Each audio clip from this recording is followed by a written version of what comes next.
But she has a little alias that Vision, her husband, likes to call her. And what's that name? Curly Top. Curly Top. Vision is just weird. Oh no, Curly Top. Don't use your chaos magic just that way. All right, here we go again with another episode of Comic Books and Cold Ones, the podcast where we talk all things comic books and we drink all things beer. I am here with my buddy Yek, who brings plenty of chaos to my life, much needed chaos. How you doing, Yek? That is right. Nice seeing you again, KMac, as the nexus of multiple realities, controlling all that chaos you are with your mutant prowess and tiara headdress. Yes, my mutant editing prowess. It all comes from the tiara. So Happy New Year. Happy New Year to you. I hope everyone out there in podcast land had a wonderful Batmas and are looking forward to doing something similar next year. And we were pleasantly surprised by all the likes on Instagram and Twitter with our ideas, and look forward to coming up with more shows like that to entertain and tickle your mind around the holidays. Yep, exactly. And it was a lot of fun getting to watch portions of all those movies and do a little digging as to, all the characters that were involved. So many characters. So many days. Yes, so many days. But it's all good. It's all Batman. Well, it's good to see you. Just to give a little reminder out there, everybody, you can reach us at cbcopodcast@gmail, on Twitter at cbco_podcast, or hit us up on our Instagram, where we're posting lots of funny pictures to go along with this under Comic Books and Cold Ones. Yeah, hit us up. Send us show ideas, send us beer ideas too, please. And the people we're talking about is we're going to give a shout out to one of our frequent listeners out there from Bielefeld, Nordrhein-Westphalia in Germany. Hi out there. We know you like some beers because you're from Deutschland. And to kick it off, since we're honoring somebody from Central Europe, we're going to be talking about somebody from Central Europe today that is making a little buzz out there in the media world with the release of a new show on Disney Plus. Well, what show is that, KMac?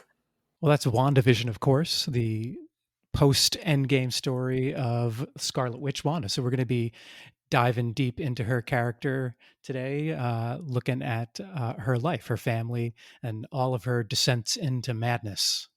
That's right, everybody. Scarlet Witch, this is your life. Yes.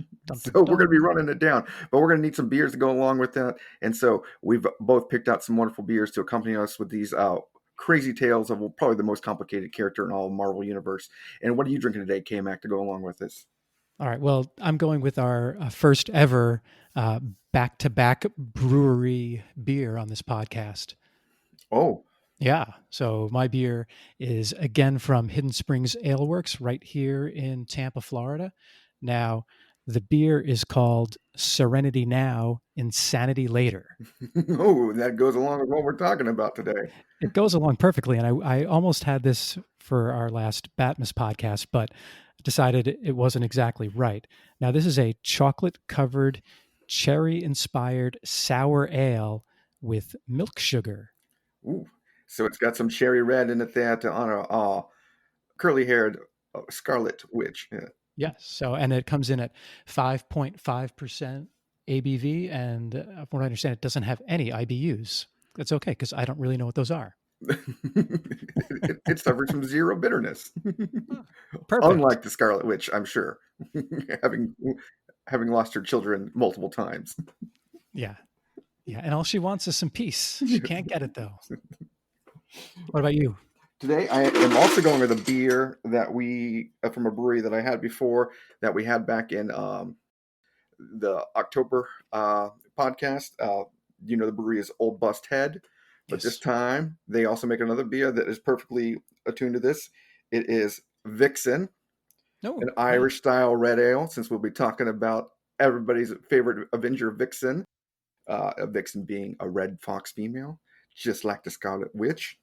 They're from Old Bust Head, as you know, is from Fuqua, Virginia, Fuqua County, or Event Hill, Virginia is the town. This one comes in at 5.4% alcohol. It has sweet caramel and roasted malts. And I don't know if they don't put the IBUs on here, but it's going to be a good one because it's red, just like a race car. Just like a witch on the Avengers. Yeah. So we picked great according to the theme today. Yeah. So you ready to crack it open? Yeah, crack off. All right. Oh! Let's see if this pours out as cool and malty as they say it does. Oh, well, this is really red. Is it? Yeah. This has the classic amber elk red color, but not as red as yours. No, that is stoplight red. All right. Cheers. Have you had yours yet? Let's go. Cheers. Mm-mm. Oh, wow. That's really good. Cherry. This is a solid beer, classic Irish style red ale that you, like a Smittix or something like that you people had, but a little fancier, a little maltier. Has a slight bit of bitterness into it, but pretty solid. I think it's got the complexity that we need to describe our discussion of the day of Scarlet Witch. Yeah, I'm surprised how good this is. I didn't expect that. I expected it to be a darker beer. I didn't expect it to be red. Well, that must be the cherry coming through.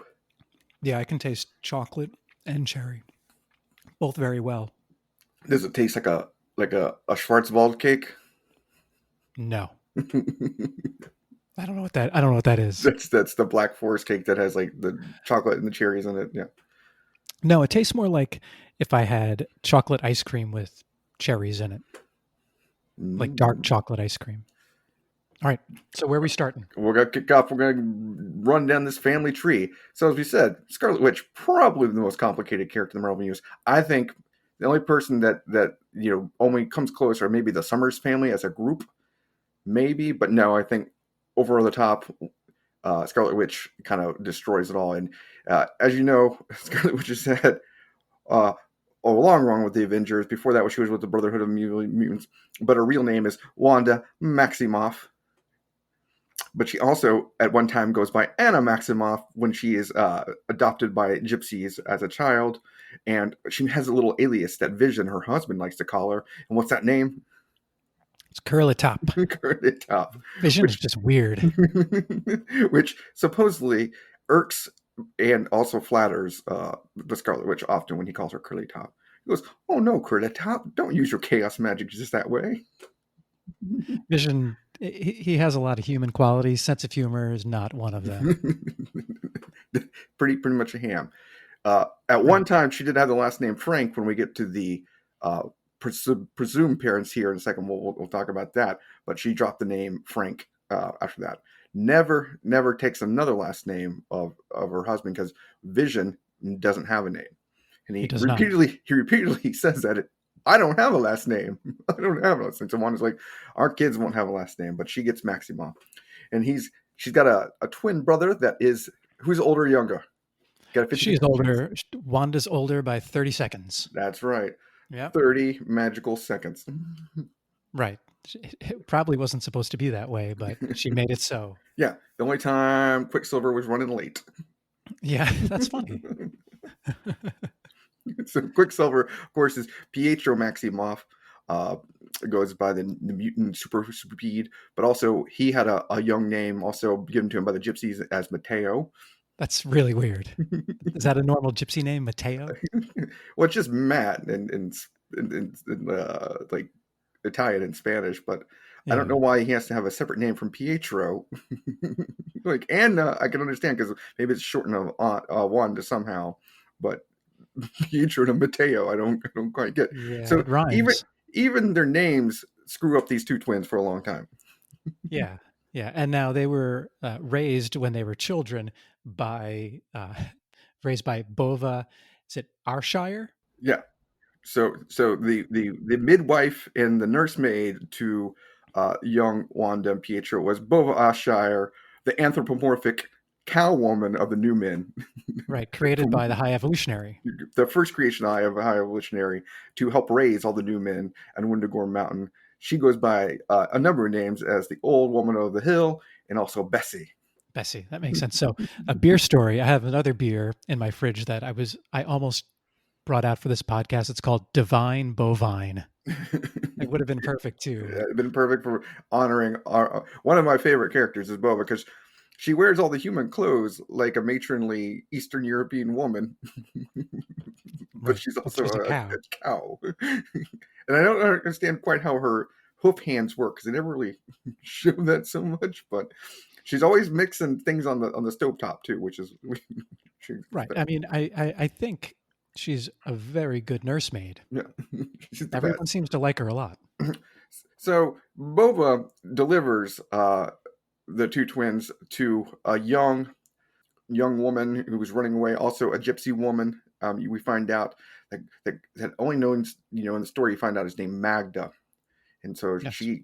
she winds up on the doorstep of Wundagore Mountain and gives birth to these two twins, and then runs away. And we don't know much about her, but eventually Wanda and Pietro are given away to the Maximoffs, which are neighboring gypsies traveling through the area. The two gypsies by the name of Django and Marya, who are the proper raisers of young Pietro and Wanda as they're growing up. But before that, it gets even Mhm. more complicated. So when Magnus Right. shows up, gives birth, stays there for a while, gives birth to the twins. Bova has them for a while.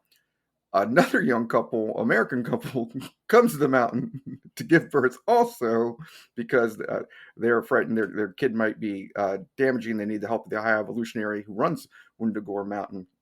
And they go by the name of, who are these two people again? Well, it's Robert Frank, who's also known as the Whizzer, who can run really fast, and Madeline Joyce, Miss America. No, So they're both superpowered, and it made sense for a time that Wanda and Pietro thought that they were their parents because, well, Whizzer's powers no. translate directly to Quicksilver's powers. And so what Um, happens is they go to give birth almost the same week. Madeline Joyce, Miss America, dies in childbirth. The baby's born stillborn, and Bova had already thought to give them the two twins as part of I don't know a consolation prize. Here, you expected one baby, but you got three. But not but Bova doesn't tell Robert Frank the Wizard that his baby died. Instead, offers two other babies in exchange. But Wizard's so freaked out he runs away in a speed. He runs away because he's freaked out because their previous child, while Miss America was pregnant, got irradiated in a nuclear power accident, and their baby turned out to be mentally ill and also a mutant with the nuclear power to blow up and emit radiation. And they had to bury him so he wouldn't die and stay in stasis for a long time. So that's the reason they went to Wundagore Mountain, is to help. They were worried that maybe their babies wouldn't make it, which unfortunately they did. so the Whizzer and Miss America showed up before Bova gave the kids to the gypsies, right? Like just before. Yes. Okay. And so, well, Boba didn't get the gypsy. The High Evolutionary decides he's going to get involved because also at this same time, all this is going on is when a little mystical demon by the name of Chthon, an elder god, tries to take over the mountain, and the new men and the Knights of Wundagore stop him. And so he's a little taxed at the time. He has a lot going on. Yeah, we'll get to that. So, but a Oh, lot going on the hill of Mount Wundagore while this is going down. Well, these two babies are being born. So this is one reason that Wanda may be a little wacky in the head, is because eventually, in the future, they Robert Frank comes back and tells them that he thinks they're his kids, and they adopt him. They adopt Robert Frank as their father, and Nuklo as their brother. But little did they know, the real mom's Magda, who is actually right. got knocked up by her love of her life, who she ran away from because he started exhibiting weird superpowers and kind of going crazy. And who was that weird superpowered guy that Magda got scared of? Well, he's one of the best X-Men characters ever, Magneto. And that's Oh, why when Magda drops the kids off, she begs Bova to never give the children over to their father because she's terrified of him. And this is Magneto in his, early days, his supervillainy, referring to himself as Magneto all the time. I, Magneto, master of magnetism, rule the world. so well, Mag, we ran through all the names as Wanda Pietro, but they get it from their dad because at any given time, Magneto has gone by Max or Erik, also Magnus, and has had the name Eisenhardt and Lehnsherr. Yeah, I think they're back to Lehnsherr now. I Are they? believe. I think so. I don't know because I remember in the '90s they they tried to switch him over to Eisenhardt in this weird story that didn't make much sense. But a lot of stories in the 90s didn't make much sense. So I think there might be in the Eisenhardt Lehnsherr family, in the Magda family, a little thing of a mental illness, maybe history here that they needed to get help with because they got a lot of personalities and names. Yeah, just a pinch. And I've never understood why he had the name Magnus. He just started calling himself that, which also cool because they refer to eventually the acolytes refer to Pietro or Quicksilver as Magnus's son. Oh, they do. That's right. In Blood Ties, or Yeah. right, isn't it? In Blood Ties. Yeah. Magnus's son. They never call Wanda Magnus's daughter. No, they don't. It's just all about him in that one. So to keep the babies away, High Evolutionary decide he gives them to Django and Marya to raise as gypsies, and they travel all around Europe. There is a retcon that has occurred since. So just to give you a cover, we're covering Wanda's life up through the 2015 miniseries, The Scarlet Witch. Because why is that, Kevin? Well, so during the Axis miniseries, it was revealed that, in fact, Magneto was not the father of Pietro and Wanda because she was trying to cast a spell that would only influence people who shared her blood, and it didn't impact Magneto. And then they retconned Pietro and Wanda to no longer be Magneto's children, no longer to be mutants, but instead were just experimented on by the High Evolutionary. So no longer a mutant. We don't recognize that. I don't recognize that crap. So they give her a new mom named Natalie Maximoff. Don't recognize that because frequently over the years the Sentinels recognize them as mutants. Other superheroes identify them technologically as mutants and use them as Scarlet Witch eventually, which we'll discuss, as the paramount of mutant kind to be able to use to invade the human race. No, wait, but she has magical hex powers, and if she believed that she was a mutant, then so would everyone else. Yeah, and Quicksilver definitely mutant all the way through. like the whole point. They're instantly recognized as mutants. You can't get rid of that. Well, this is what really happened, is Wanda in the comic books realized that if she was a mutant, she might be put in some of those terrible Fox X-Men movies toward the end. She didn't want to be in those, so she had to be something else. But yeah, I mean, so that's really why it happened, is because Fox had the right to make the X-Men movies and Marvel didn't want them to use Wanda in those. Yeah, my understanding is Fox and Disney had to come to an agreement or of who got who. That's the reason you had Quicksilver in the WandaVision movie. They're like, well, you get one movie with Quicksilver, and then we get Quicksilver for all the other mutant movies. Yeah. But he's a mutant, so her his sister's also a mutant, so it's BS. So that's her direct family. So she's had 3 sets of parents and a new one, retcon, that we don't recognize.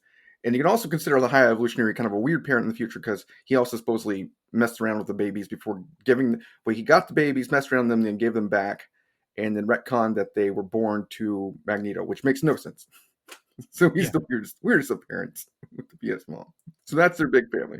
And so that's her biological lineage. Well, most of it. And so she at one point married the Vision, the synthezoid toaster that we all love.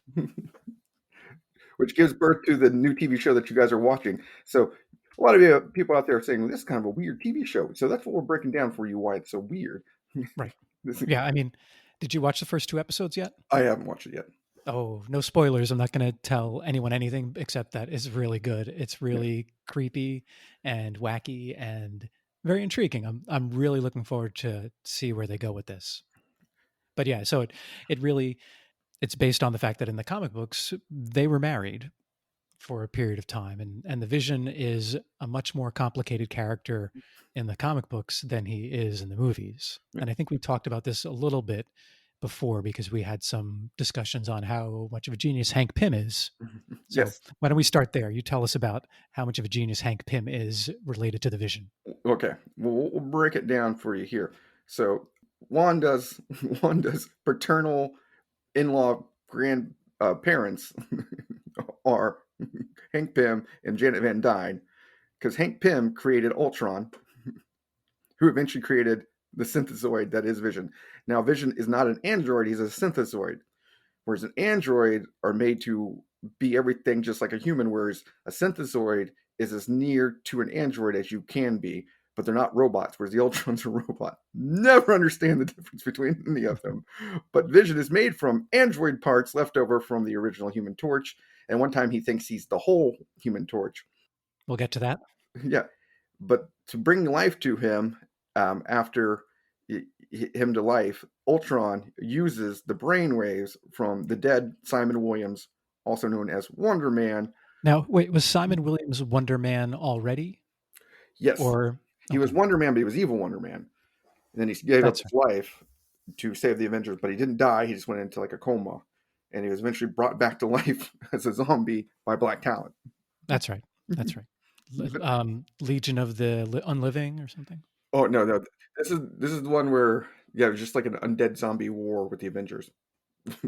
Oddly, so the Vision himself is two different people, and he also has some memories stuck in there from the dead kid of a Roxxon scientist that got put in there for stasis that have been banging around, that happened in one of the comic books. That's weird. Yeah, crazy. So technically, since Vision has Simon Williams' brainwaves, he treats eventually Simon Williams, the Wonder Man, as his brother, and also Simon Williams' evil brother, Erik Williams, the Grim Reaper. And also, he can claim, since he has parts from the original Human Torch, that his brother Jim Hammond, the original Human Torch, who does come back, is also his brother. Yes. So this is pretty straightforward. And we've talked about this before too, but one distinct difference from the movies is Tony Stark did not create Ultron in the Marvel Universe. He had nothing to do with it. Yeah. And so those are all brother-in-laws now to Wanda, since she's married into this. But she also gets a sister-in-law out of this deal too that not many people know about, because yeah. So I remember reading this, but I can't remember why. So explain to me why Frankie Ray, Nova Herald of Galactus, is a sister-in-law of the Scarlet Witch. So the person that invented the Human Torch, Phineas T. Horton, who eventually goes by the name alias Thomas Horton when he's hiding out, created the Human Torch. He went by the name Thomas Ray. He also, when he found out people were stealing torch parts to make the Vision, he was with his daughter, Frankie Ray, who got exposed to the torch making machine that turned her also into a living human fire creature that eventually ascended, becoming the Herald of Galactus. That's right. So Wanda, sister-in-law, Herald of Galactus. Totally normal. Yeah, that's not complicated at all. So the Vision also has all these other parents that went this rambling thing. So he has on his side, he does eventually adopt the Williamses as his family, but Sanford Williams is dead, but Martha Williams takes him in as his son, basically the son from another son that she never knew about. and they actually get invited to like Christmas parties and stuff. He also has Ultron, that's right. Ultron as the dad-in-law, and Ultron eventually makes Yocasta as his first mate, but Yocasta never agrees to it and revolts immediately. But he makes another one, which is Alkema, who does go out with Ultron for a while before she turns on him. But Alkema uses the brainwaves of Mockingbird, Hawkeye's wife. So technically Mockingbird is also the Vision's mother and Wanda's mother-in-law. Oh, and then by marriage, they're related to Hawkeye. Yes. At least for a time. Yeah. And then ultimately also Phineas T. Horton, Thomas Ray is also. So it's a funny scene when Martha Williams meets Magneto at a Christmas Yes. get-together. And the classic. So if you guys haven't read, there's two short miniseries that were produced by Marvel, Wanda and Vision, or Vision and Wanda, which is what the TV show probably is going to draw heavily on. The first one's a 4-part, basically living up to telling the story of how Magneto. They find out Magneto is the parents, and that is revealed. The second one's a 12-part, and it's a good miniseries to go over because you get all the doses of what we just ran through with all the family members in the 4 parts. And then they have a 12-part one where they moved back. They had moved to the suburbs, and they got kicked out of the suburbs. Their house burned down. They moved back to Leonia, New Jersey, in the suburbs. and it's 12 parts, and it's basically set for each month, one for each month, and they use all the holidays as a storytelling device.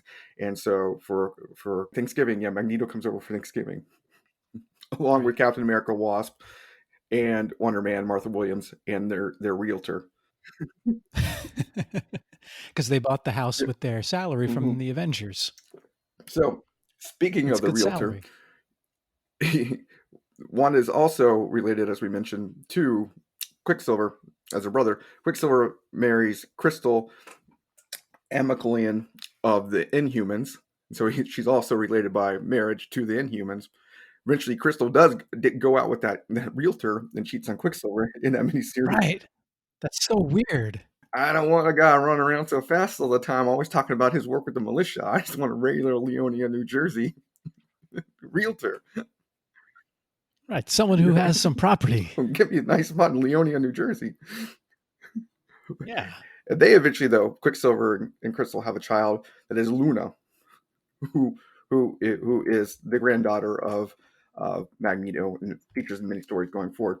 And what's cool is eventually Luna gets a governess, and that governess happens to be a little person by the name of Bova.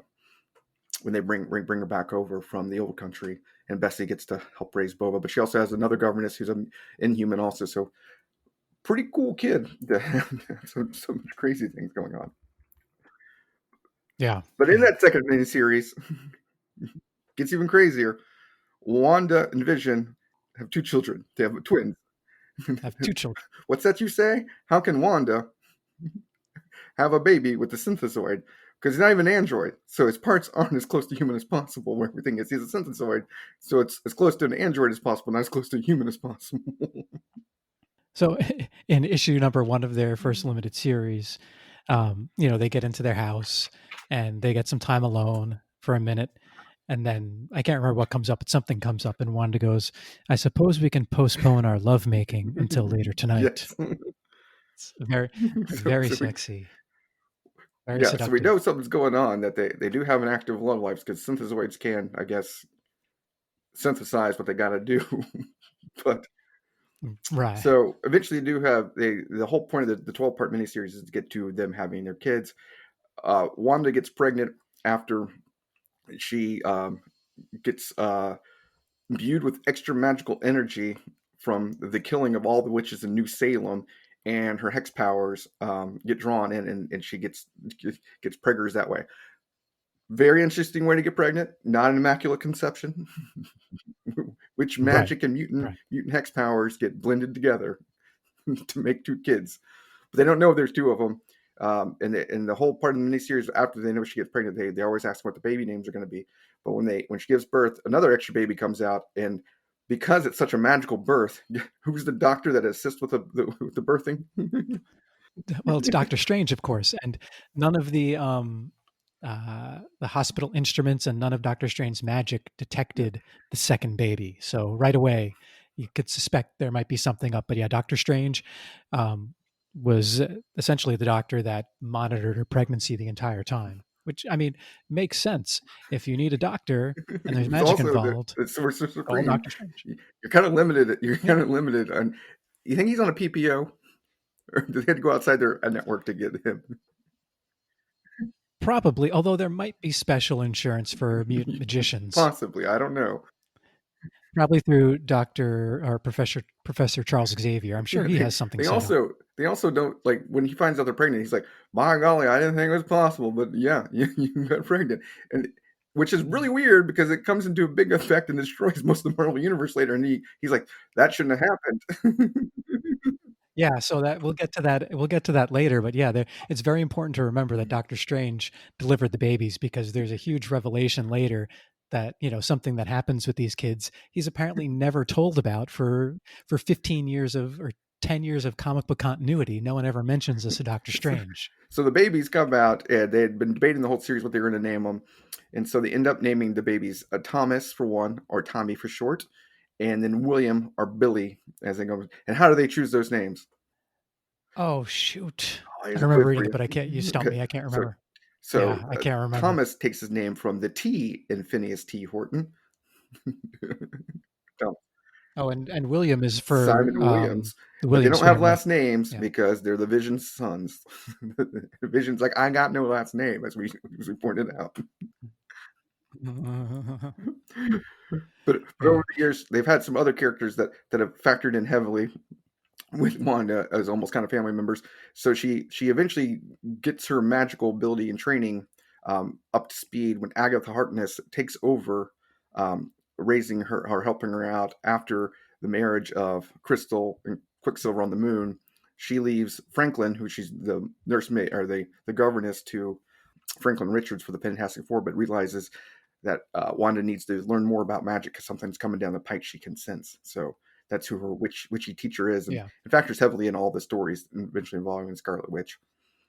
And Agatha Harkness has a familiar, a black cat by the name of Ebony that comes along and does a lot of things. But over the years, also, Wanda's been heavily stalked after by the Toad ever since they were on the Brotherhood of Evil Mutants together. And yeah, apple of his eye is Wanda, and she, while is Kurt with them, eventually does like break his heart and shoo him away forever. And she's also been forcefully betrothed to two people. So Archon from Yes. another dimension, when she's learning about her things, she gets sucked away, and Archon is smitten with her, who's the warlord of this other dimension. So he takes her as a betrothed, and also eventually becomes a forcible betrothed of the evil elder god Set. Yes, one of the 7 brides. Yes. So she's not the only one, Yeah. but not super special to Set, but she's one of 7. Yeah. But Yeah, she, which is fun. It's funny how that plays into one of these stories later on as well. so that's her rambling family tree, and we tried to capture it all for you, but there may be some twists and turns along the way that we could kick back in there, but that's Yeah. the big one. So Yeah. So like we don't want to spend more than 33 minutes on her family tree. So as everyone's probably, like you said, watching WandaVision, we wanted to detail the 3 major comic book breakdowns that the Scarlet Witch endured. And the first one is kind of a minor one, but it's for her it was probably a big deal. it's a big revelation in her Yeah, and background. the second 2 breakdowns have very, very huge ramifications, like for the characters and for her and for the other characters involved as well. The first breakdown that Wanda endured was in Avengers Volume 1, issues 185 to 187, and it's called the Yesterday Quest, where Wanda was possessed by Chthon, who you referred to before. Yeah. So you find out in this one, uh, Wanda and Pietro go looking for who the real parentage is because their gypsy father comes back and tries to steal their soul away and put them in dolls because he has that magic. That makes sense. I hate because when he that happens. because he hates that they ran away and he's missing them, and they realize, oh, maybe we should go back and be with them, and also look at more into our family tree, which they have done a number of times. It's kind of a running thing on finding out their background. So they go to Transia near Wundagore Mountain to find their who the parentage is, along with Django, which is, but he also has another name they call him. I can't remember what it is, but I just like the name Django in the Marvel universe. But eventually they go there, and we find out Scarlet Witch gets tranced away by Modred. Modred, yeah. Modred the magician, who was a disciple of Merlin, who eventually gets taken over by the Darkhold in medieval England and has survived and makes a reappearance at the same time in Marvel Chillers. And we find out he's the He's the servant of servant of Chthon, who's the writer of the Darkhold, which is his living essence in the world, written in blood. And this is the series where you get to see the sweet picture of Chthon writing in blood with with his finger the Darkhold. And he's one of the 3 big elder gods. There's Chthon, Gaia or Mother Earth, and also a little guy by the name of Set, who comes in a little bit later. So Oh, interesting. yeah, I didn't know those 3 were tied like yeah, that. yeah. So big deal. What we find out is when Modred wakes her away, Chthon possesses fully Wanda, and she becomes a super sweet looking demon witch. What we found out on the day of her birth, that's when Chthon, who had been entombed in Wundagore Mountain, tried to come out, and the the Knights of Wundagore had to put him down. But while he was going out, he imbued magical energy and kick-started her magical abilities as a child. to go along with her mutant abilities that he recognized that he could take apart on. So Wendigo Mountain glows weirdly at times, and when she was born before Quicksilver, she glowed weirdly. Bova notes when telling the story in the series about how she gave birth to the and I twins. think they use that later when they're as retconning away her mutantdom that really it was all based on magic. Yeah. So frequently throughout the year, they said they thought she may have magical ability, but she's like, no, I'm just a mutant. But eventually, Agatha Harkness trained her for this very moment, knowing that she would come to be able to have magical powers. So this is the event that she was training for her to get ready. Eventually, the Avengers get called in.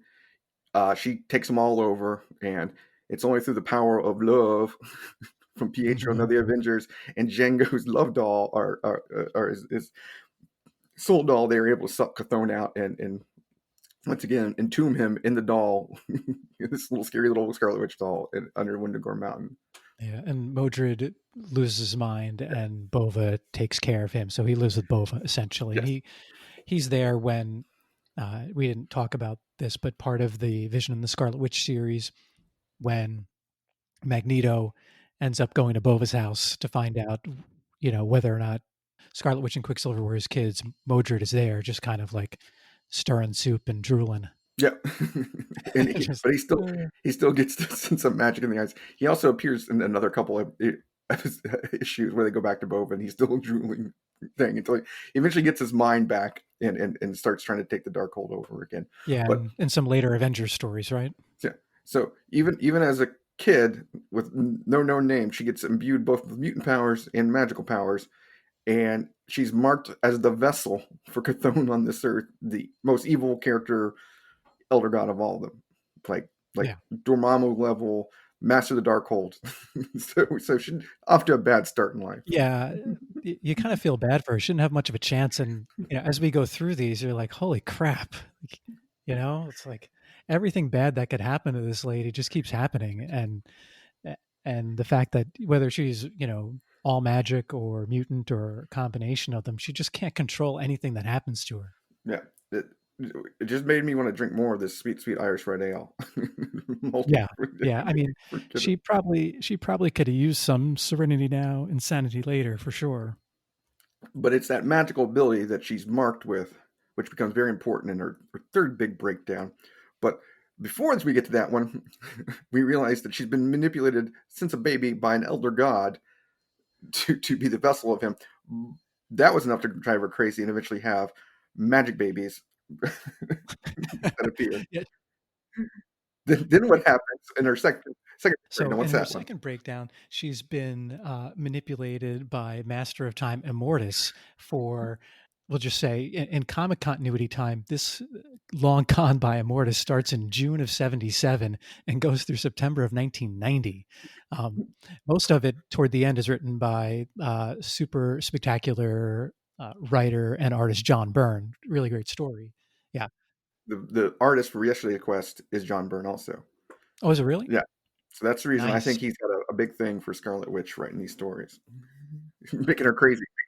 Yeah. So yeah, you'd hate to live with him. He's probably like I don't know if he's married or whatever, but his wife, he's probably like, get up in the middle of the night and switch around all the furniture. But so it all starts out in this story. Giant Size Avengers 4 is where Vision and the Scarlet Witch get married, and the wedding is officiated by none other than Immortus. So it's after Vision saves Wanda from Dormammu.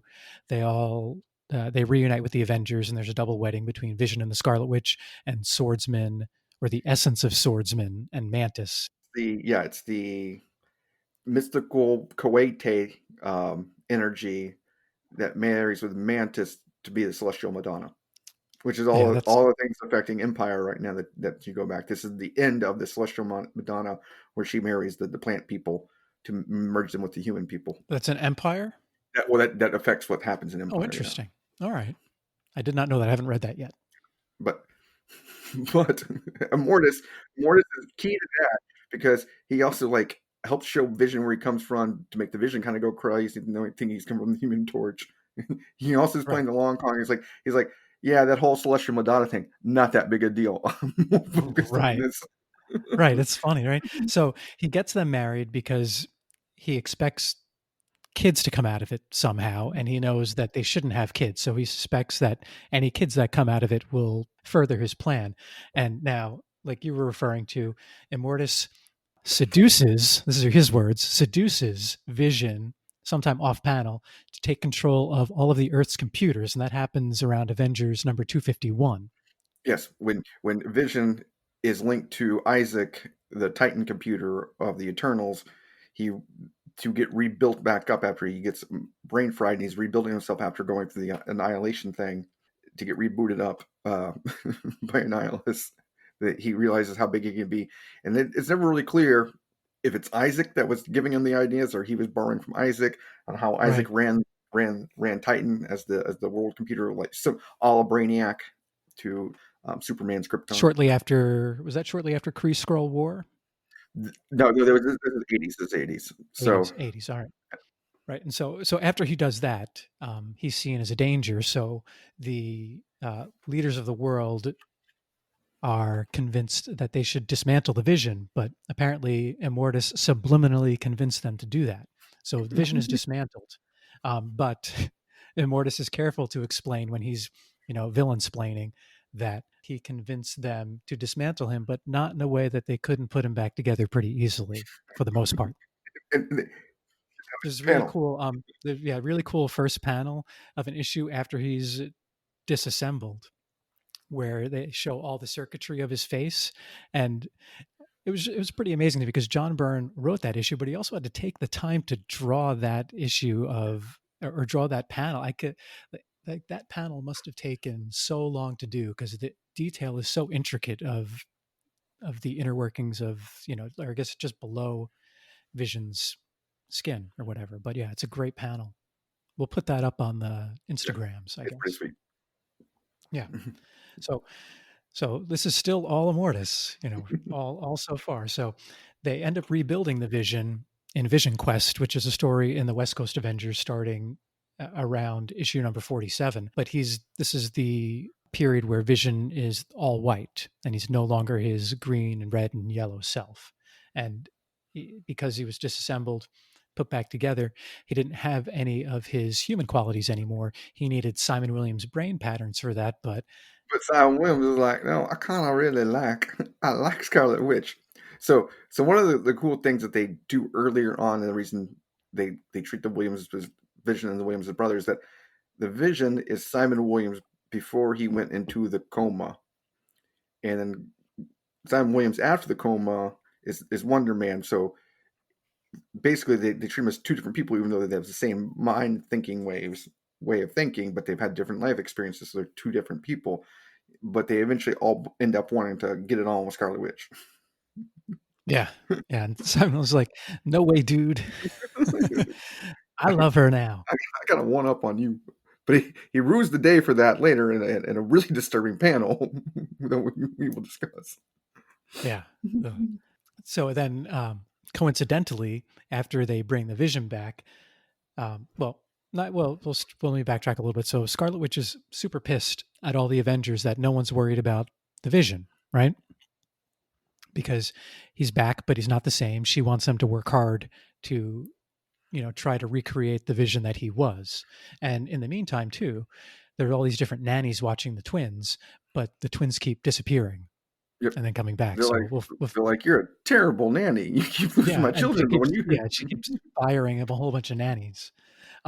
Then coincidentally, she is reached out to by a university saying, "Hey, we can help the Vision," and she gets there, and they essentially put her in this tank of black fluid.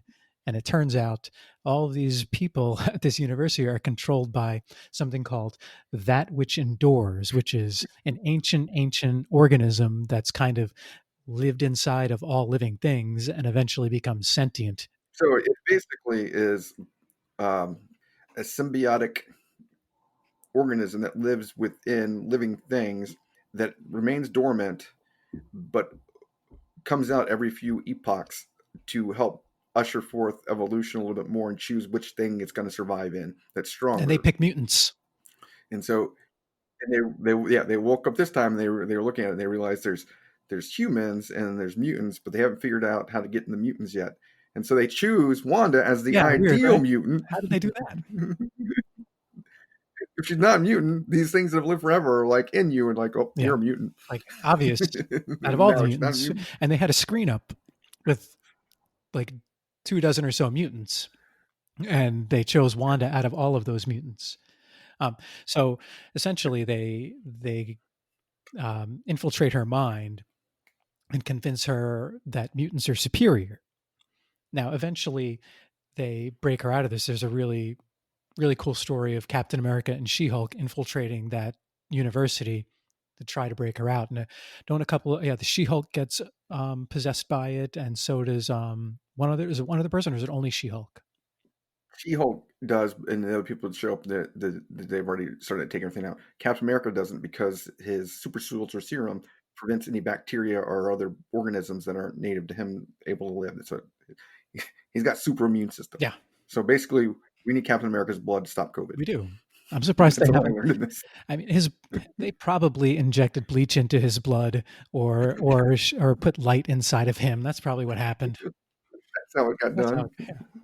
Of course, science. But You've heard it here what first. I learned from this one is we'd be way done with COVID if we had Captain America's blood running around. Oh yeah, or Wolverine's, right? Yeah. That's what I never understood. We're going to go off on a tangent for a second. So legacy virus, right? Why didn't they just give it to Wolverine and take his antibodies after they killed the legacy virus? Too easy? I don't understand anything about the legacy virus. Yeah, too easy. There's so many viruses. Yeah. All right. Anyway, so when Immortus was villain splaining, he said that was just a coincidence that all that happened, but great, because what it did is it drove her a little bit more toward the edge. So when they get back from rescuing Wanda, when they get back to the West Coast compound, Wanda's kidnapped again to become one of the 7 brides of Set in the Atlantis Attacks storyline, which also coincidence. I think. No, he helped. Also a setup for this. Wanda is mystically tied to the Serpent Crown, which is the power totem of Set. Oh, is that from the old Avenger story? Yeah, the 70s run when the Serpent Crown makes its appearance, and they're in another dimension with the Serpent Crown. She steals it away from the evil Roxxon guy that has it there, and she starts to go mad for about 2 pages. So she doesn't have a full breakdown, so we don't have to cover it. But she becomes mystically tied. She's able to fight it off and gives it to Vision, and since he's not human, he's able to hold the thing. She actually gets called back to take care of the Serpent Crown when it gets loose in Project Pegasus with Spider-Man and I believe the Thing from one of the Marvel team ups. Yeah, Marvel 2 gets out, but it calls her back because she's mystically tied to it in all the Serpent Crowns in all the universes. Yeah, they're all the Serpent Crowns are all connected, right? Yeah. To one of them Set. so we got 2 of the big 3. And I do believe in that Dormammu thing. Gaia is in that with Dormammu when she fights off Dormammu visions. So she's got all the elder gods. Yeah, that's really weird. So Immortus did suggest or influence somehow for Wanda to become one of the 7 serpent brides of Set. Then Immortus suggests to Master Pandemonium, who's a whole other thing. I don't even think we could even start getting into Master Pandemonium. He's basically the setup villain for all the West Coast Avengers. Right. First run with John Byrne. Yeah. So basically, yeah. They fight him early on. You thought he was the setup villain, but it was actually Immortus that's the setup villain. Yeah, for all that. It's so crazy. But I mean, it just shows you John Byrne really had his shit together when he was writing this. Yeah. And they also, Immortus at this time, they think he's kind of a good guy because of what he did in the 70s, marrying Wanda and Vision and helping them find out their past history. So he's right now one of the good guys. Right. And so, and so to backtrack on that too, you might have mentioned this, but Immortus tricked Vision into thinking that his body was the former android Human Torch's body, when in fact it wasn't the complete body. It was a different body with parts from Human Torch and other things. It's the leftover parts that Ultron found. Yeah, and Pym said, I should have realized that when I was flying around or journeying inside the Vision in the Kree Skrull War crossover. I should have realized that the internal structure could not have been that of the original Human Torch. So that's one knock against Pym, who didn't see that. I don't know how I missed that. Like, he's supposed to be this great scientist. Yeah, stupid Pym. So Immortus kidnaps as Pandemonium kidnapped the twins. I'm about to do another vixen Right. here because it's getting me so wild and crazy, like a like a woodland creature, a red fox. Immortus' schemes are foxy. Wow. So Pandemonium kidnaps the twins, and he tries to absorb the twins into himself because he believes that the twins are part of his missing soul. So if you think WandaVision is a weird show, this is why. So Master Pandemonium is missing part of his soul that's in a pentagram. He thinks those babies are part of his soul, so he turns them into his hands. He has baby at the end of his arms. It's the hands. He has hands that are babies. Yeah. Like it is disturbing. Yeah, it's really crazy. I hope they cover that in WandaVision, like baby hands. Yeah, they're gonna have to. They're gonna have to. Yeah, but so to absorb the twins into him, he has like, yeah, the kids' heads are actually his hands. Yeah, and but they also have their little hands. They do have their hands coming off. They're Of like if you imagine puppets. That's basically what it looks like, but they're Tommy and Billy. Yeah, that's crazy. So then Mephisto, who is essentially Marvel Universe's devil, shows up and says, "No, Master Pandemonium, I've tricked you, and the whole reason you exist was to help me find the lost pieces of my essence or my soul." And it turns out the two twins were lost pieces of Mephisto's soul. So Mephisto reabsorbs the kids. And if we do the rewind here, you remember Yek saying they were made from the babies were made from the magical energy of all the witches in New Salem. Mm-hmm. So they're made from demon witches. So they're originally imbued from Mephisto. That's where they got their power. And their birth. That's the deep dive. Yeah, and their birth coincided with the destruction of Mephisto, I think, by Franklin Richards, if I'm not mistaken. Correct. And whose governess was Agatha Harkness, who gave birth to all the witches in New Salem as their grandmother, who was the grandmother of all the main witches. So all in a nice little loop. And we eventually see Agatha Harkness come back, even though she was dead. She gets burned at the stake in New Salem, but she becomes basically gets Jedi ghost. Right, yeah. for years. Yeah, she's Obi-Wan. Back like Agatha Kenobi, Aggie-Wan Kenobi. So, all right, so the twins are gone, and the West Coast Avengers go back to the mansion, and Wanda's essentially in a catatonic state at this point. She's just sitting in a chair, and then she's Modred. Yeah, she's drooling like Modred. Then Magneto shows up conveniently, and essentially takes her and brings the house that they're in up into orbit, turns Wanda full evil at this point. So, and from what Immortus says, that really wasn't part of my plan, but it just kind of delayed it a little bit, but it was good. But yeah, so she essentially the mutant superiority belief that she gained from that which endures, Magneto ends up like pushing it into overdrive, and now she just wants to kill everyone that's not a mutant. And it was also right before this time that she brought back to life the original Human Torch. Oh yes, she did. Her brother, her brother-in-law gave him life, and at that time she actually used the line when they were trying to exhume him. They're like, no, we got to go to the police and get official papers to exhume anybody. And she goes, papers? Scarlet Witch will not be bound by human bureaucracy. So this is part of her mutant superiority. Around that same time too, where Wasp says something and Scarlet Witch just backhands her and says, "You stupid human, I'm not listening to you." Yeah. Like, ooh, poor Wasp. But yeah, I feel bad. I feel bad for Wasp. Although later on, what happens is all Wasp's fault too. So also as a backdrop, basically Magneto uses this is during the Acts of Vengeance. Magneto uses the Acts of Vengeance that's been run by Loki as a long con to get his daughter and son back, and also punish Red Skull. Oh yeah, that's a great issue where he punishes Red Skull. Yeah. But so he's involved with it, the Acts of Vengeance, cursorily, just so he can get Wanda back and Yeah. be mutant kind again. And so he can check out Spider-Man with his cosmic powers. Yep. So, all right, we're still on Immortus's long con here. So then Immortus shows up because his long con is this. Wanda is a Nexus being.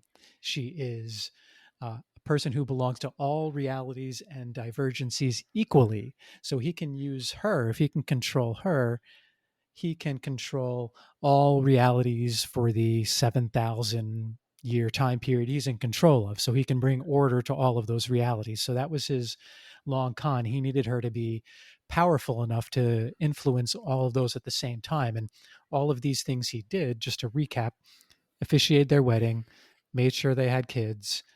Vision takes control of all the Earth's computers. World leaders take him apart. White Vision. Then coincidence, that which endures. Then he helps her become a set bride. Tells Master Pandemonium to get the twins. Twins gone. Wanda catatonic. Magneto shows up, and then here we are. It's like sends her back to Magneto, so she becomes even crazier. right. Also, have you noticed the first time she gets possessed like a Chthon, she looks really cool. Mhm. And then she looks cool again Yeah. when she goes evil. Right. She always looks cool when she goes evil. Her best evil outfit was the That Which Endures outfit. Yeah, the black one. Yeah, Yeah. yeah. The Serena Williams catsuit. Yes. So they have a big battle with Immortus, and they fight. Now that is that the Legion, the Unliving Legion? This is the second appearance of the Legion of the Unliving, and the other one, the Legion of the Unliving, made an earlier appearance in the 70s. Wonder Man is also in it. He's like, I'm not dead. And they keep bringing it up. He's like, I couldn't have been fun. I wasn't dead. So Mortis can bring people from other timelines to fight on his side. That's like his big ability. And in that original Legion of the Living, he brings in Frankenstein. Oh, that's right. Frankenstein doesn't have any care to fight. He's just like, oh, leave me alone, guys. But in that Legion of the Living, if I remember right, he brings back Baron Zemo. I think Black Knight might be a member of that one, the original Black Knight. Yeah, he was. But he brings back the original Black Knight again. Yeah. He brings him back with the end. It's like, I liked you so much when you failed me the first time. You're back in it. Yeah. So eventually, Agatha Harkness, who's not a Jedi ghost anymore, she's a regular person again. Yeah, she comes back to be the governess to the twins. Right. Right as the twins disappear, and she kind of tells Wanda that the twins were only figments of her imagination anyway, and that's the final snap for Wanda. But she puts a spell on Immortus essentially to get him to villain-splain everything. Then she helps wake Wanda up in Immortus's limbo, right? Isn't it? They call it. It's not the limbo, but it's Immortus's limbo. It's limbo. It's where Mortis rules. Yeah, where time ceases to move. Right. That's not the same limbo as the X-Men limbo, though. No, different limbo. Right. Yeah, I think so. Yeah. And then she essentially, I think this is another one where Wanda's convinced that the people she loves are going to get hurt, so she wakes up and takes care of business again. So love saves the day again. And then Immortus's bosses say, "Man, you screwed up. Now you're going to be what Wanda was." Yeah, this is the first appearance of the Timekeepers, who become very important in the Avengers Forever storyline, along with Immortus. And you find out about them. But this is their first appearance, and they explain that they give Immortus this part of the Millennius to be a custodian of, and he needed to find this person. So Wanda is basically a walking Infinity Crisis, because she exists in all realities as Wanda, and all her names and her crazy brother and everything go along with her. Right. But she's the same across everything. Right. And so what? But the only thing I want to say, one more thing about the Legion of the Living, we have, since he can pick people from wherever he wants, he picks 2020 Iron Man, right. Iron Man from 2020, who is Arno Stark. I was like, we're in 2020 now. I've not seen this Iron Man. So they released a 2020 Iron Man book this year starring Arno Stark. Did they? Yeah. So he makes his appearance here. Yeah, and I think they might have had a book with him back then too. Well, there was 2099, right? No, but it That was, was but I think they had Iron Man 2020 back then as well. okay. But So there's they Arno Stark. yeah, with But better than Arno Stark, because there is Ort the Living Comet, who's supposedly a villain of Quicksilver's from the 50th century. right, that was weird, right?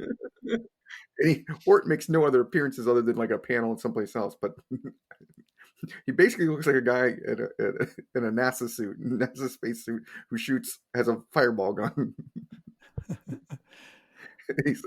He talks dastardly to Quicksilver, and you're like, the whole time, Quicksilver's like, Who are you? And yeah, Ort. it's funny that they haven't done any more with that character. And Quicksilver has no villains, so Yeah. except himself. Gotta bring back Ort. Oh. So we've had two big breakdowns of Wanda, all caused by Elder Gods and Time Lords. Right, and at the end of this, they end up back at the West Coast compound, and Agatha erases all of Wanda's memories about the twins, which is a great idea. That can't come back to haunt you. So that was a pretty huge breakdown, but it didn't have the Marvel Universe wide implications that the next one has. But we've been building snowballs, and this is your life, Wanda, Maximoff, Scarlet Witch. So the big snowball's about to come. And I will say, I will say, they repeatedly say during this West Coast run about the Vision, seeing you disassembled Vision, disassembled over and over again, which I hadn't thought about it because I hadn't read about it in years. And then we get to a little series called Avengers Disassembled. Right. It's almost like they read the old stuff. Yeah. So do you want to start this one with the flashbacks, or do you want to start it with just how strange things start happening? The strange. So this happens after the big Kurt Busiek run for a number of years on Avengers, where they had some after Avengers Reborn. Yeah, they had some floating around issues in between, but then all of a sudden these issues started appearing out of nowhere. These disassembled, and nobody. When I read them, I don't think it's very good storytelling, but it's all for the big setup. Yeah, so and I'll let you. There's a lot of tie-in issues too. Yeah. Like, to understand what's happening to Iron Man, you really have to read his book, and the same thing with Captain America. You have to read his book as well. But yeah, so, and the numbering was a little off too, because there was a separate Avengers series, and then all of a sudden they started with Disassembled, and it was like issue number 500, even though Kurt Busiek's run was in the 40s or something like that. So, so do you want to do the flashbacks, or do you want to do just the story? Do straight up strange things, and then the flashback that snaps that brings it all on. So what happens is, essentially, during this period, strange things start happening to members of the Avengers and their friends, like Spider-Man and Fantastic Four. Now, I didn't really read through any of the Spider-Man or Fantastic Four issues for this. I skimmed some of the Iron Man, and I read a couple of the Captain America issues, and the Captain America issues were pretty good. So Captain America is having some like weird memory lapses and experiences where Wanda is showing up at strange places in his life. She showed up as a taxi cab driver when, I don't know why Captain America is taking a cab, but you know, it's before Uber. It was his only option. Yeah, I mean, Wanda's not going to be an Uber driver. Let's be serious. She's going to be a cab driver. So the strange experiences with Wanda, keep happening to the point where she and Captain America appear to be romantically involved. Yeah, I don't know where. If you're reading, when I read this, I was like, I don't know why they've never talked anything about Captain America and Scarlet Witch, anything between them. Now they're dating, and it's a thing, and no one told the Vision. Right, and then Captain America. No one told Simon Williams. Right. I mean, poor Simon Williams in this. Really, I mean, there's a point before this where she and Simon Williams date for a little bit. Yeah, during the Busiek run, well, and that's a big deal. That like Vision's still not fully humanoided again, synthezoided again, but he does have a separate life in Chicago where he tries to be, and he likes going to the old Transia restaurants in New York. Right. Because he's like, he remembers how good it was. Vision's just, at this point, Vision's a creepy stalker. Yeah. I get it. Like, he was at the places before Wanda arrived, but really, he knew she was going to be there. Come on, Vision. But then my favorite is when he goes to Chicago and has his own life there, and everybody at the cheer. There's like a bar he goes to, and everybody knows his name. Oh, really? It's like, oh, he's here. That's awesome. And he frequently goes, "I love going to Chicago. I love deep dish." That's funny. That's funny. So when Captain America tries to talk to Wanda about their romantic relationship, Wanda has no idea what he's talking about. Which, so that's like the first clue. You're like, wait, she doesn't, Yeah. because at this point you don't really know what's going on. Then Stark, at this point, is the Secretary of Defense for the United States of America. Yeah. So this is the point where the Avengers became their own semi-government to become an arm of the UN. So they're not they no longer work for the U.S. government. They work for the UN, and they're basically like ambassadors. So they have consulates around the world. They're in England for a while, and so yeah, they're super above any government regulations. And New York City will not pick up their trash. No, not at all. Because they're a separate government. Yes, they have to come up with their own trash service. That was pretty funny. Stark's addressing the UN, and all of a sudden he starts sweating and acting kind of strange, and he essentially threatens to murder the Latvian ambassador in front of everyone. And when Pym and Wanda take him off the stage, he tells them, he feels like he'd been drinking, but he hasn't been drinking. So there's that calls back to the classic Iron Man story, Demon in a Bottle, where Stark was battling his alcoholism, and really he hasn't, it's different in the movies. In the movies, he's a party guy, which he used to be in the comics, but he hasn't been like that in years at this point in the comics. So it's really strange that he's exhibiting, characteristics of being drunk when that guy doesn't touch the stuff. Well, we think, but everybody starts blaming him because they're like, "Oh no, you're back on the horse." Right? Yeah, nobody believes him. And he also just to give him he had a brief relationship with Scarlet Witch when she ran Force Works. Also, oh, Force Works, briefly romantically involved. But interesting. So, all right, so so he's being punished too, and he's not a member of the Avengers at this point because as Secretary of Defense, he can't be a member of the organization that the Avengers have become, right? Correct. Okay, so that covers the issues of the Avengers who, I guess, have their own solo titles at this point. There's also Captain America does also have some Spider-Man in his stories here, but that doesn't really relate to Disassembled at that point. Yeah. Then strange things start happening at the Avengers Mansion. You want to kick it off from here for a little bit? Like the big one where like all of a sudden Avengers Mansion comes under assault. Yeah. We want to start with Jack of Hearts. Yeah, so the recently dead Jack of Hearts returns from outer space and then goes off like a neutron bomb and destroys Scott Lang, Ant-Man, who had joined the Avengers and was going through this whole thing with getting his kid back. And Scott Lang and Jack of Hearts had been butting heads for a while on things, and so it's just really weird. And it's like a big bomb goes off, and then all of a sudden there's also like just a giant attack by every villain that's ever existed, right? Including the Kree, Skrull, right? So, and nowhere. Yeah, and so after Jack of Hearts explodes and they realize Scott Lang is dead, and Scott Lang is the Ant-Man from the movies. Then they look up, and by that time, Captain America and Hawkeye arrive, and they look up, and there's a Quinjet coming at them full speed, and the Quinjet crashes into the Avengers compound as well, and Vision gets out, and Vision's like, "I'm not in control of what I'm doing," and he opens his mouth, and all these silver balls come out, which is kind of gross. Silver balls. The silver balls turn into Ultrons, so now the Avengers have to fight 5 Ultrons at the same time.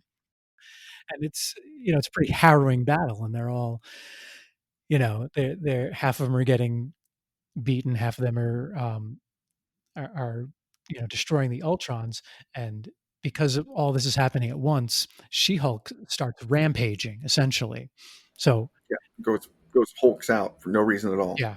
Like this is all happening in one issue. It's just panel after panel. Like what's going on? I don't know what I've been reading for months.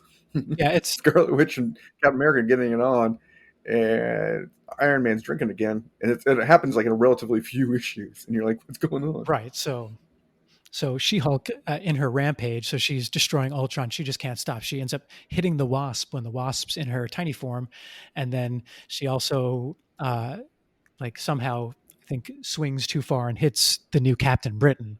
And so it puts those two out of commission. And then she also picks up Vision's body, because Vision was kind of disabled after he spit out the Ultrons, and she just tears his body in half. So you have so far, I mean, Jack of Hearts is already dead, but he's dead again. You have Scott Lang, who's dead. You have the Wasp, who's essentially comatose. You have the new Captain Britain, who's out, and you have She-Hulk that's rampaging, and like Captain America and Hawkeye are trying to take her out, and they just really can't do it. Eventually, they end up taking out the She-Hulk, and then the Kree come. Like a Kree armada comes. So, but luckily before that, all of the Avengers' friends came. Everybody's like, crap's going down in Avengers Mansion. Yeah, so they all come, and everyone's fighting the Kree, and no one has any idea why they're there. And the Kree ships don't show up on any of the SHIELD equipment, because the director Nick Fury is there, and he's radioing up to his helicarrier saying, "Can you get me some schematics on these?" And they don't see anything, but they can attack and hurt the heroes. So happens, Hawkeye ends up tackling one of the Kree soldiers, and the Kree soldier's jetpack takes him up in the air, and they go through the engine of the mothership, and Hawkeye's dead. So now you have a dead Hawkeye as well. Yeah, you got Avengers dropping left and right. It's crazy. Yeah. When you read this the first time, you're like, "What the hell's going on?" Right. It's a fun, WTF? a fun, fast-paced read too. Yeah. But at the same time, you're like, "Well, crap! I liked Hawkeye. Yeah. That sucks. That sucks." So then, after the battle's over, and everyone's kind of like, "What WTF is happening here?" Right? Doctor Strange appears, and he's like, "I detect that there's some magic going on." And you're like, "Okay, well, thanks, Doctor Strange." And he's like, No, some real magic. Where is everyone? Where's Wanda?"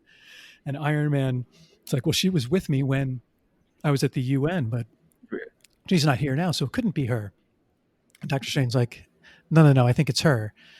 And then someone goes, I can't remember who, right? But someone says something about, like, since she learned her twins weren't, since that thing happened with her kids, that they weren't real. And Doctor Strange is like, "Hold on, what?"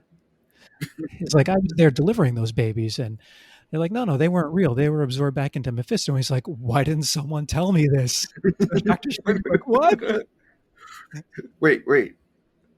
Somebody got put on the medical chart. Right. Well, can you imagine? Like, so this is what happens when you drop your insurance. Right. You don't get to keep your doctor. Right. I mean, so that happened in like West Coast Avengers somewhere between like 60 and 62 in the early 90s. And Disassembled was from the early 2000s. And there had never been a story about Doctor Strange learning that the children weren't in existence, that that the children were reabsorbed into Mephisto. I mean, so obviously this all could have happened. I mean, this all might have been able to be resolved before all the Avengers died. I could have written a script for that. I know. Well, so this was written by Bendis, right? So I bet he was like researching, and he's like, "Hey, someone on staff, go look and find for me where they told Doctor Strange that the children weren't real." And the guy probably came back. Magical Mephisto babies. Right. And so the kid who was doing the research probably came back 6 months later and was like, "I read everything. I didn't find anything." Right. Like eyes popping out of his head. Yeah. So then they go confront Wanda, but first they have a flashback. There's a couple of, well, there's two flashbacks. So there's a scene at the pool at Avengers Mansion, because, Avengers got to have a pool.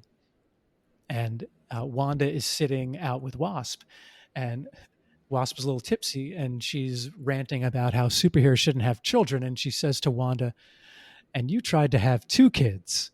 And then there's just a gap where Wanda is like, "What?"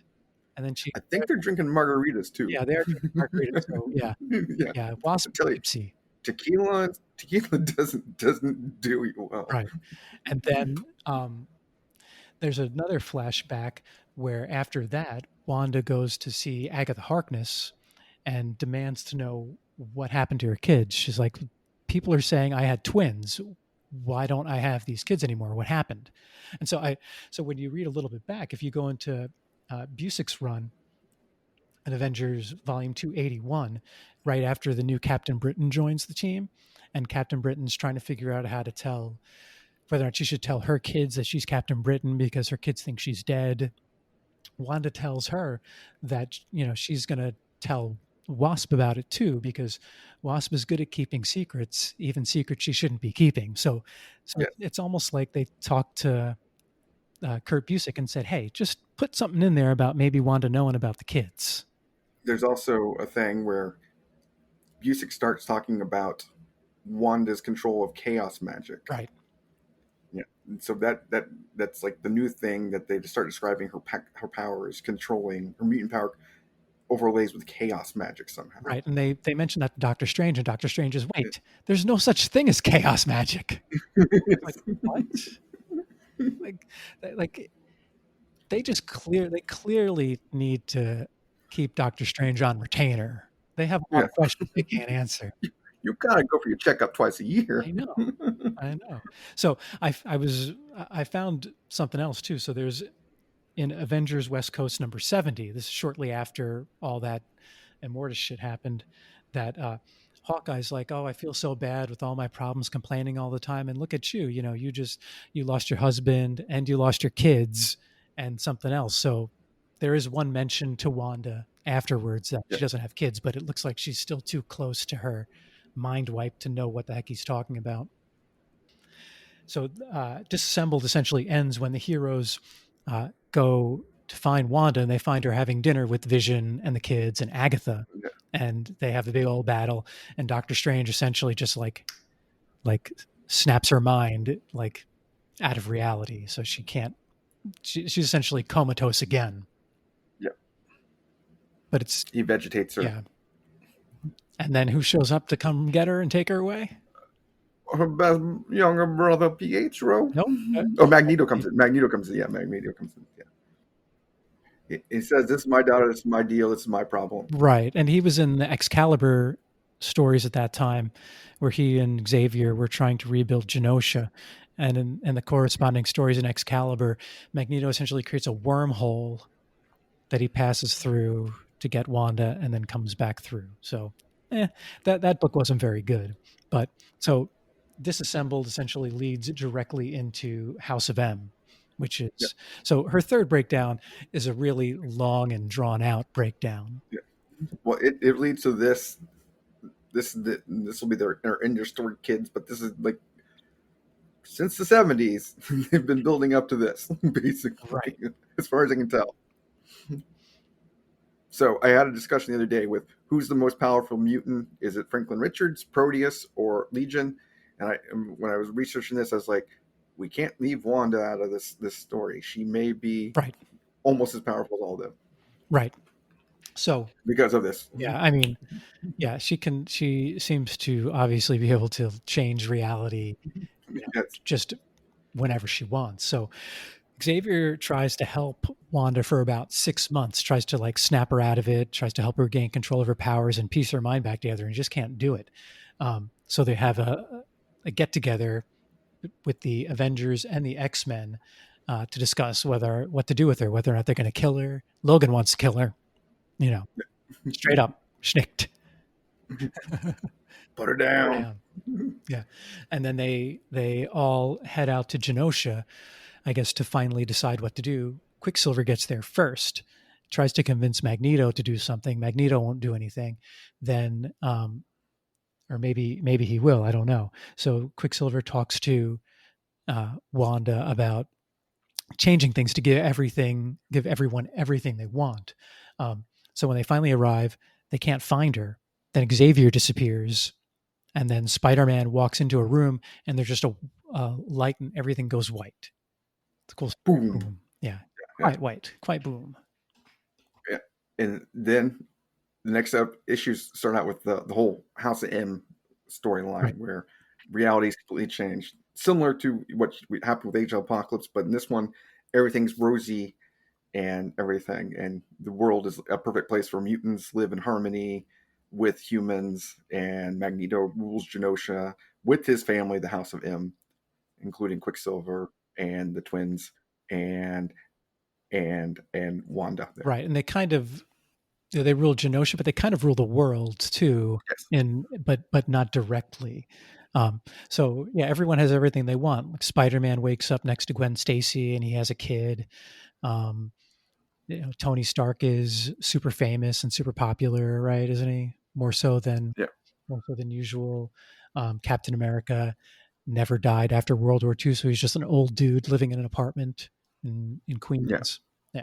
But one person wakes up with everything he wanted, and that turns out to be like, the nail in the coffin for, what Wanda did. So Logan wakes up remembering everything about his life. Wolverine, yeah. Since he can't get wiped or whatever, they don't really ever describe why he gets it right. Right. So I guess it's got some of its healing factor or something, right? Yeah. Well, and I mean, if you think about it, in the regular Marvel universe, he couldn't remember anything, and he always wanted to remember his past. So when they switch it, so you have everything you ever wanted, suddenly he wakes up, even though he's lived a whole life in House of M, he wakes up the day after, Wanda's spell, and he remembers everything. So he remembers what happened before. So he's just like, what the heck is going on? And it's a cool scene where he jumps off the helicarrier. Yeah. He's essentially an agent of S.H.I.E.L.D., or he might even be running S.H.I.E.L.D. No, Sebastian Shaw runs S.H.I.E.L.D., right? Yeah.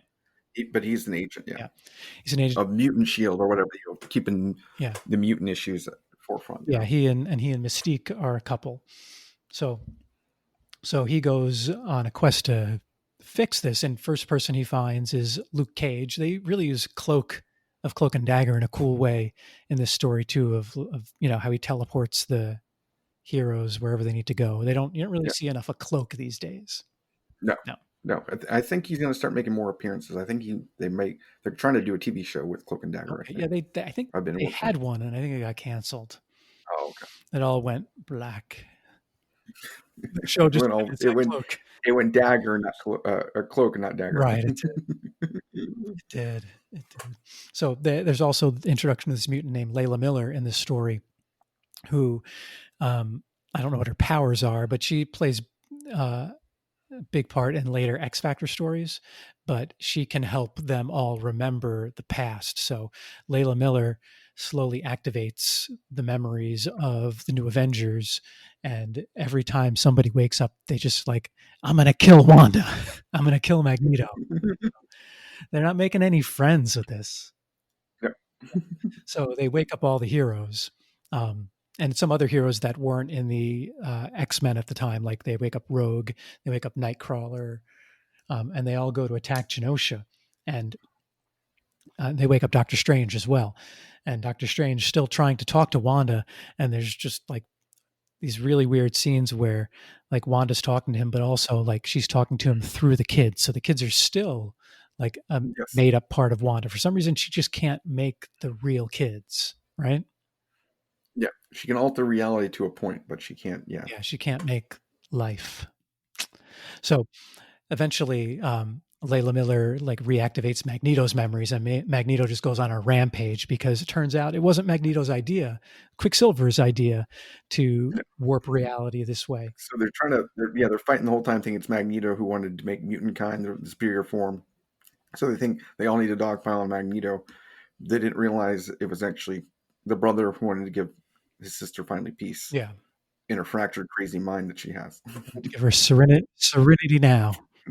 It's sanity. Yes. It all ties in. Yeah. So Quicksilver uses her to bring about this really weird world reality of House of M, of her big final snap.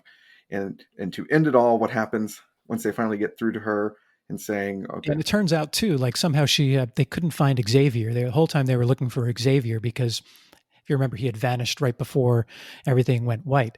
And Quicksilver had mentioned to Wanda before that, when he was trying to rescue her, that she should just absorb Xavier's mind. So it seems like she absorbed Xavier's mind. They found a grave for Xavier.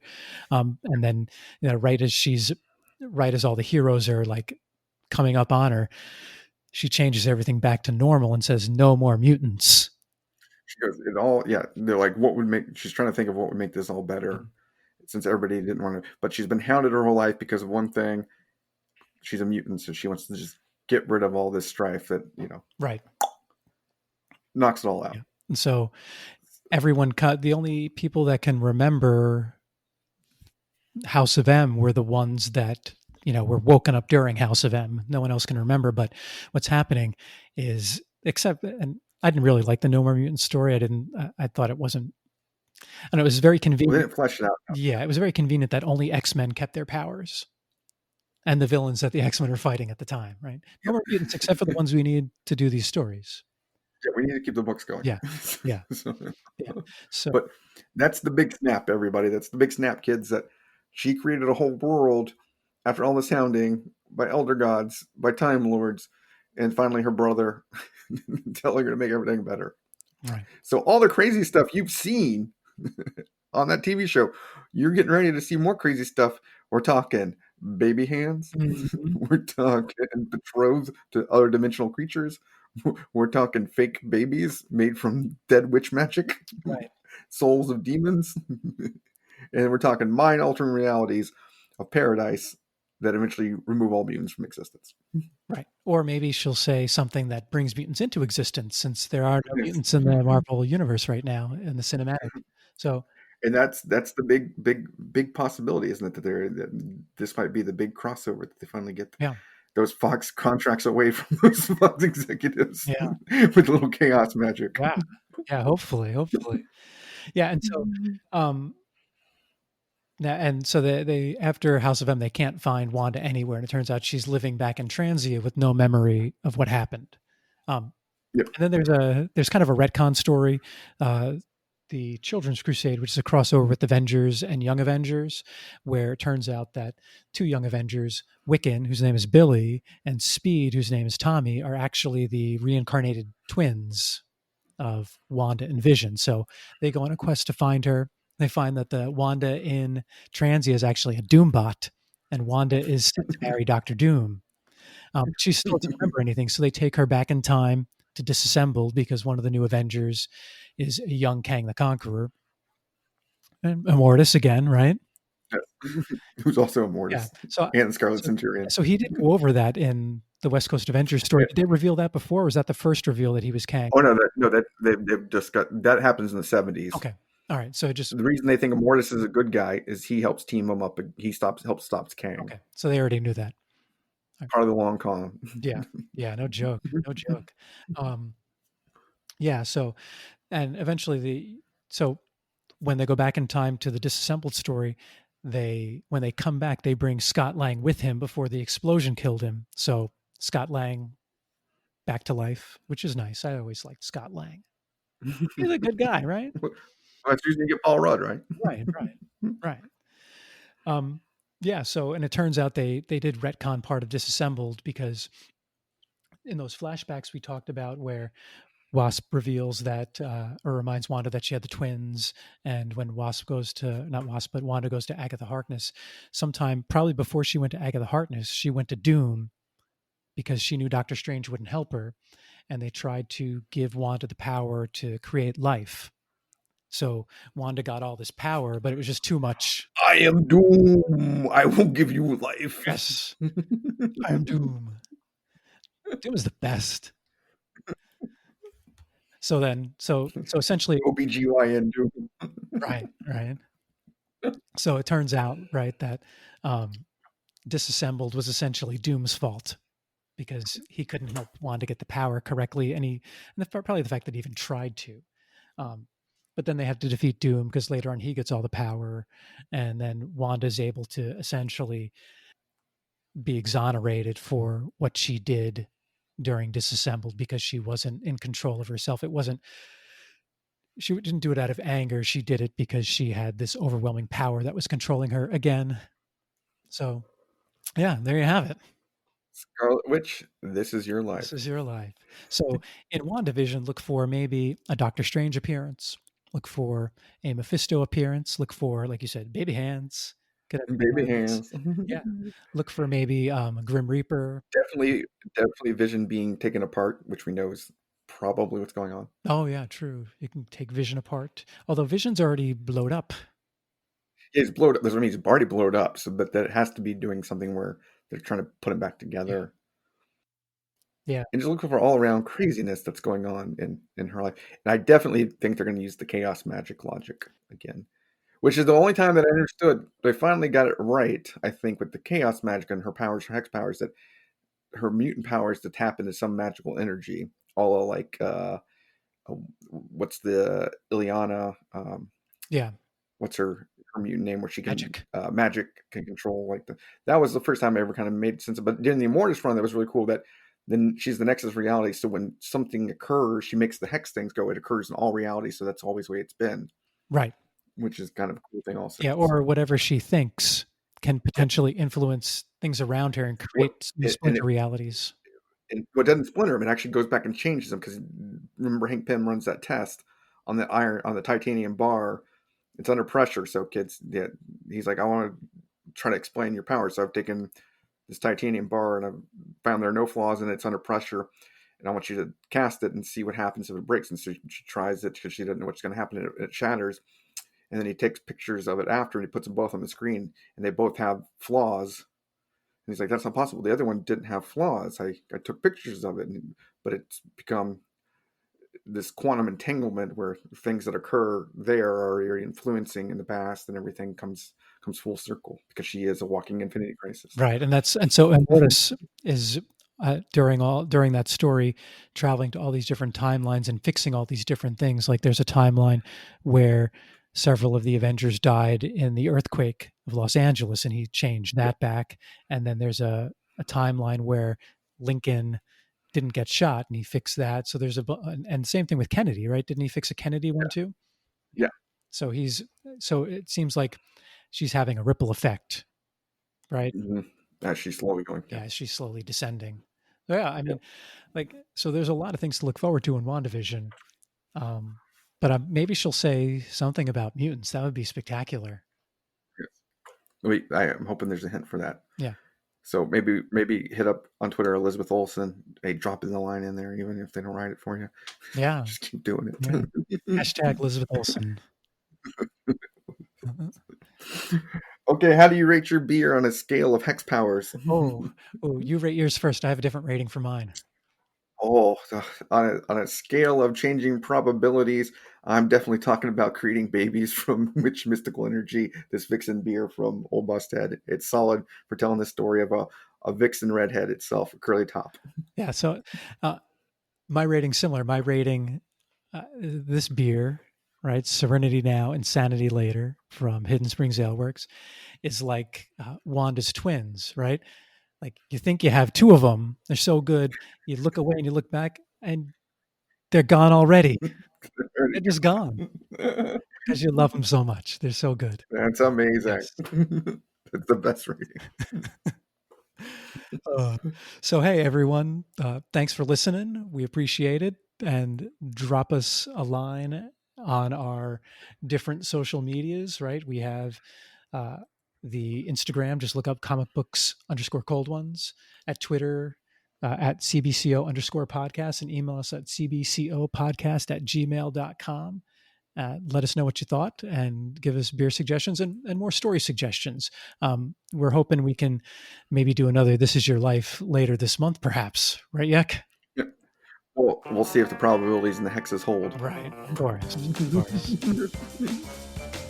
All right. This is Yek signing off. All right. Thank you, everyone.